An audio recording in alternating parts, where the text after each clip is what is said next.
En rentrant à la Lester, il s'agissait plus de crâner. Il y avait eu pendant l'absence des mauvaises nouvelles. Ursule était si inquiète qu'elle en était tombée bien malade.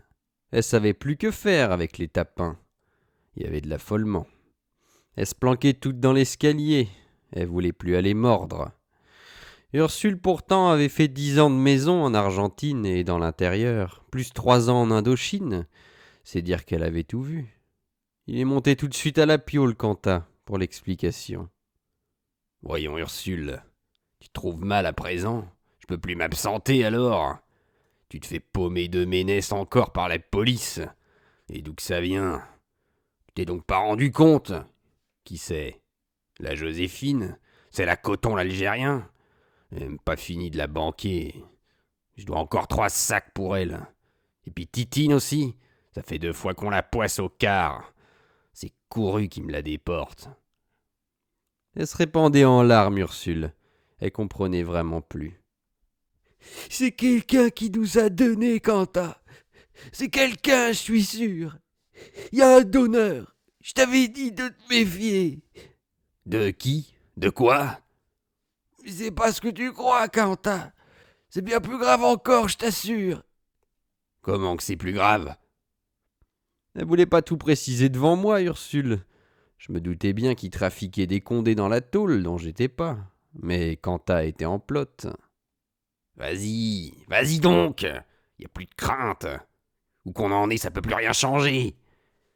T'as tort, Cantalou. Je te dis, t'as tort.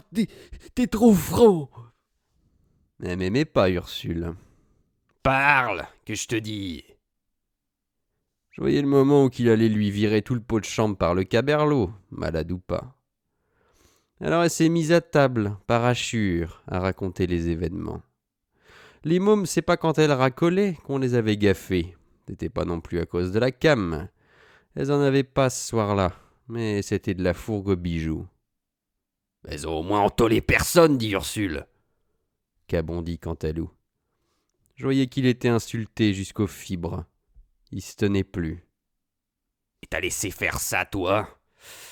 T'as laissé dire? Si je savais, tiens, que c'est vrai que c'est des voleuses. Je voudrais plutôt tout de suite qu'elles s'en tapent pour 20 berges. C'est pas chez moi qu'elles ont appris ça, les connasses. Ah, nom de Dieu. Qu'on dise tout ce qu'on voudra, mais pas des vannes aussi tartes.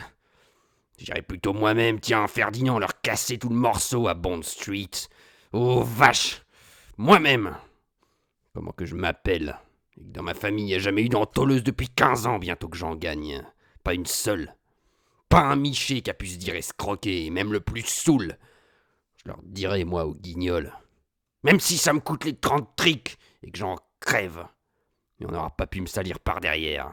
Qu'on m'en montre un seul de cave auquel il manque un bouton de colle. Si je savais ça, tiens, j'irais plutôt y chercher dans le bide, moi, tentant le bouton, que ça serait même ma fille préférée. Si qu'elle me ramènerait une seule épingle en zinc, tentant, j'y crèverais les yeux avec, moi.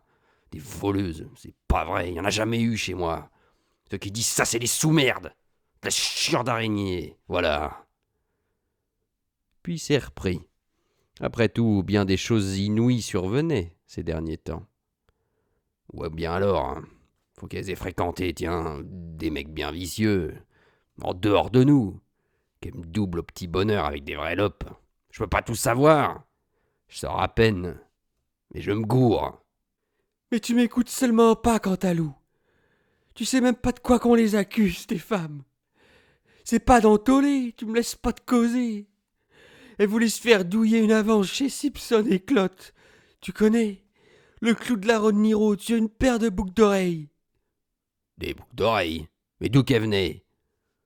C'est Titine qui avait son frère qui a mis en l'air une vitrine à Saint-Mandé. Pour fourguer ici, tu comprends? Ça lui rend service, y a moins de risque à Paris. Ça se comprend. Ah, ça se comprend. Alors quand c'est la guerre partout, je vais me baigner, moi, qu'on les surveillait pire que les cristals pour la fourgue du frère à Titine. C'est-y ça? Un petit piaf juste bon qu'à faire chier sa sœur avec des commissions à la gomme.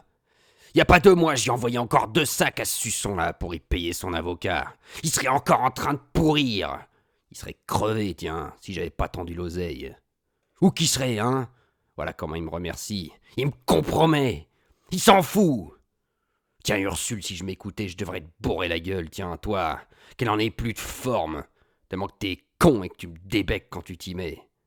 Comment tu te conduis avec les femmes à présent? J'aime mieux te le dire, j'ai plus confiance. Viens, Ferdinand. Alors Ursule laisse rouler de chagrin sur le plancher. Elle y répétait. Elle l'adjurait de la croire qu'elle en avait rien su du tout. Alors c'est que t'es si vioque que tu comprends plus la musique, et que c'est plus la peine même de te dérouiller. Franchement, va, dis la suite. Un malheur vient jamais seul. Quoi encore? Il y a Trésor qui est venu pour te prévenir. Faut plus envoyer des femmes à Boulogne. Même les attigées, faut qu'elles soignent ici. Elles reviennent plus, il paraît. Les bourgs les laissent plus remonter. À Folkestone, ils renvoient tout sur Paris. Il paraît qu'ils veulent éteindre le trafic dans l'Ester. Tuer le maquereau. Tuer le vice. Voilà ce qu'ils ont dit. Tuer tout, quoi. Voilà, je te jure, ce qu'ils voulaient te prévenir, Trésor. Bah toi t'es un beau con, ma môme. T'en fais des commissions, Ursule. Alors qu'est-ce que t'as répondu? J'ai dit que tu verrais en rentrant. Bon. Descends, Ferdinand. Dis à Clovis, à Jérôme, à Colère, à Rodolphe que je les attends tous en bas dans la cuisine. On sera mieux. Je veux leur dire 2 mots. Je veux pas de femme. Je passe donc dans les pioles, les unes après les autres. Il manquait personne à l'appel. Les gars, Qu'il leur a dit. j'apprends des drôles de choses. Il leur a tout dit, presque tout. Ils n'ont pas répondu tout de suite. On a pensé. Borro est descendu avec. Il n'était pas saoul ce soir-là, pas du tout. Il s'est assis à la table à droite de Cantalou. Je le vois encore, Cantalou, avec sa mèche bien gommée, les pantalons à carreaux et des guêtres, et le menton qui hoche, bien perplexe. Borro, il se rendait compte que ça devenait tarte, tout à fait. Les autres, c'était plutôt le genre bœuf, ils savaient plus dans quoi foncer. Borro aurait pas voulu qu'on se décourage. Boulogne coupée, ça nous faisait sûrement bien des chichis, surtout pour les avortements. Il y en a toujours des mômes de prise, en particulier chez les débutantes, et même chez les branleuses par surprise. Sans compter que la remonte entière en souffrirait, ça deviendrait plein de traquenards et de souricières. Faut pas se cailler le lait quand même, les gars. On respire encore.